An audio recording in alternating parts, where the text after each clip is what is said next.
You guys, you did a great job on those outlines, and I appreciated how swiftly some of you responded and that you included the reference picture when you did it.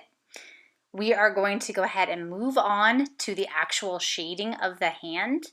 And heads up, this is just the first lesson of many on how to shade and how to create volume in art.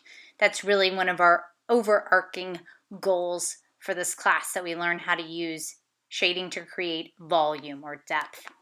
So here's how I approach shading. I nearly always go for the midtones and the shadow areas first. I do this in painting too. It makes a lot of sense to do it this way. So that's what I'm doing. I'm going ahead and addressing the shadow areas. One way of saying shadow area is called shadow shapes.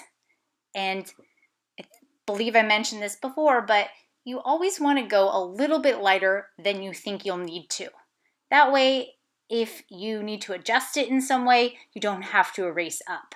You want to try avoiding going too dark and having to erase out later. The pencil just never is quite the same as when you first lay it down. It is easy to layer on top of pencil mark, not so easy to lift off or erase with pencil. I wanted to show you my picture reference for a second, because here's what I'm doing with my eye when I look at that reference. I'm going to be getting it slightly out of focus. So I do that by squinting. It helps me to see those shadow shapes more distinctly and to see where the light areas are versus the darks, and to help isolate midtones.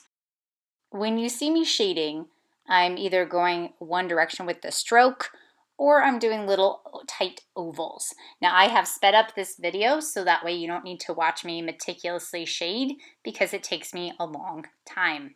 So basically I'm looking at my photograph and kind of blurring my eyes to see the major shadow shapes.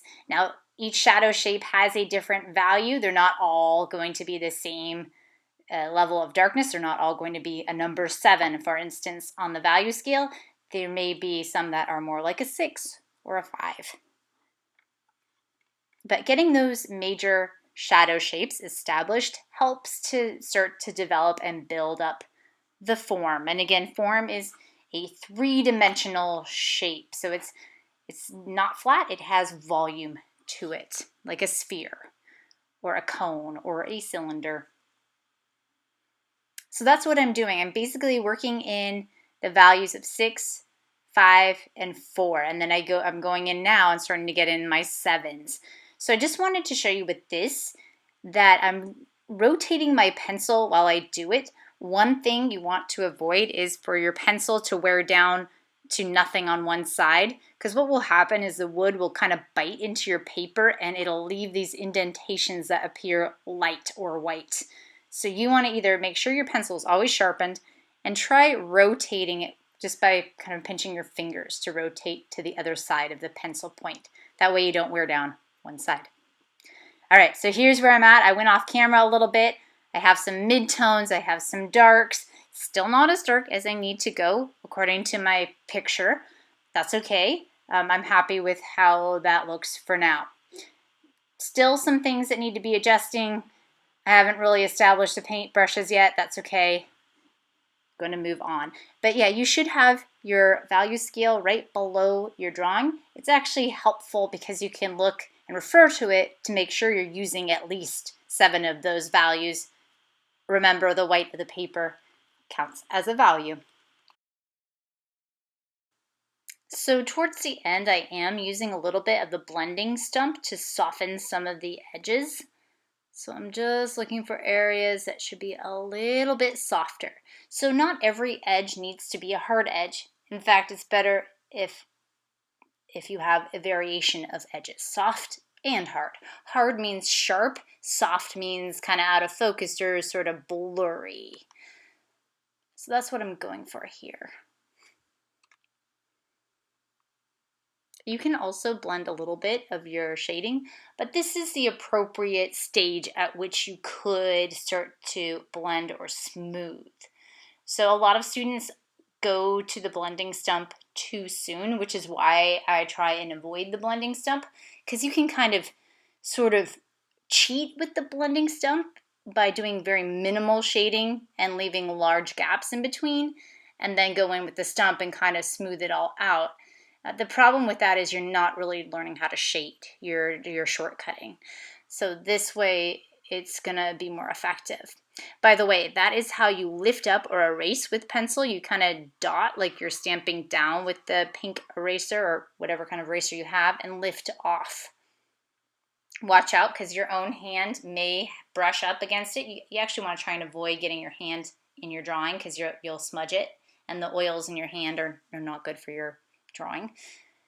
Plus, if you're anything like me, you'll have a hand with graphite on it, and then you'll touch your face and you'll have an interesting pattern on your face. So I am going to put a little bit of cross hatching in here. You probably can't see it from here, but I have some cross hatching done over the top of my shading. So there are some people in here who are really good at hatching and cross hatching, and I just want to let you know that's okay to do that. That's what I'm doing here too. I'm layering some cross hatch over the top, and I'm actually going to extend some of that into the background to get a little bit more of a energy to the piece, or kind of like a background, but a minimalistic background. And I'm letting it go a little bit erratic. I don't mind it being a little bit cray-cray.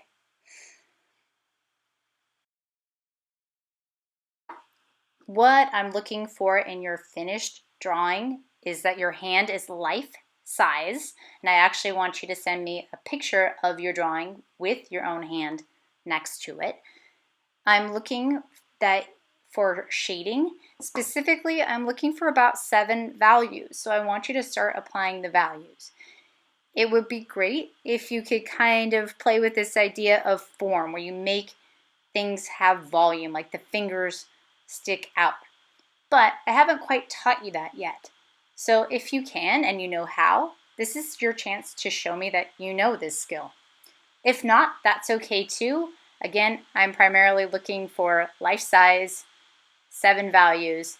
We've already talked about proportion in the initial stages, but I will be keeping an eye out for proportion too.